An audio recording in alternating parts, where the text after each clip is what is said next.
By now, we've taken you through the steps to purchase Bitcoin, how to store it securely, and where you can buy shiny new things with it. But what happens when you actually want to sell up? Now, let me just tell you this, it isn't as easy as buying Bitcoin, but there are a few steps you can take to make it easier.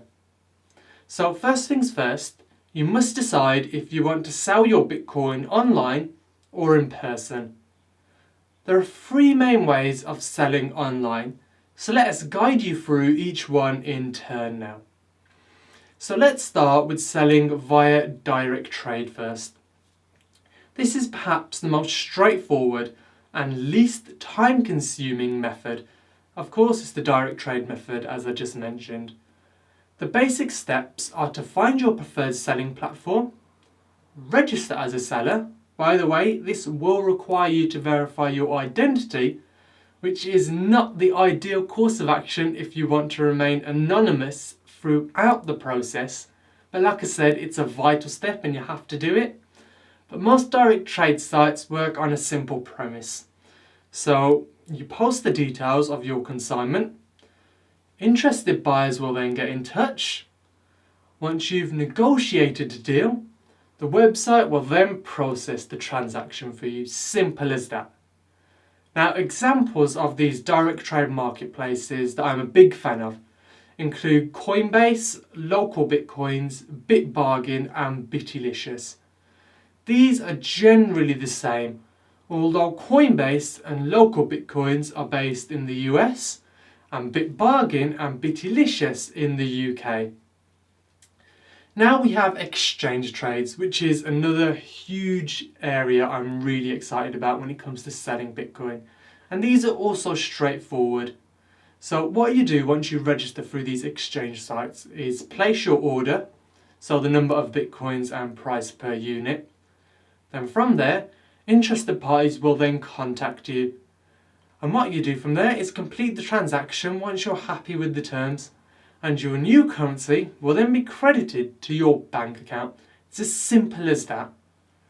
Now, the difference between exchange trades and direct trades is that the exchange provider acts as a go-between, holding both parties' funds until the deal is concluded. Examples of these sites include Bitstamp, Kraken and Vertex. Again, you will have to verify your identity and you will have to withdraw your exchange currency to your bank account. Of course, this isn't necessarily a problem, but do bear in mind the Mt. Gox example, which if you Google you can learn more about, which ended badly for a lot of Bitcoin exchanges, and they will have personally out of pocket. Now, I do say this, that if the exchange provider is having financial difficulties, it may take a long time for you to receive your currency. So I just wanted to make that clear. But to counteract this, you could exchange via a Bitcoin to cryptocurrency service. Now, as a buyer, this may give you fewer options, but it does mitigate the potential loss of Bitcoin to traditional currency exchanges. Now, if this interests you, have a look at sites like Coin Corner, Cryptsy and Better. Now, most exchange providers have a limit as to the amounts of Bitcoins that can be stored and traded. So don't be tempted to stack your entire collection in on one exchange. Remember that exchange sites can be hacked just as much as your personal details and storage wallets can. So it's better to speculate rather than accumulate. And the third option for selling Bitcoin online is peer-to-peer trading. Now, the ultimate aim of this is to bring together those who wish to buy stuff with their Bitcoin on sites that do not accept Bitcoin yet, with people who wish to purchase Bitcoin with their credit or their debit cards.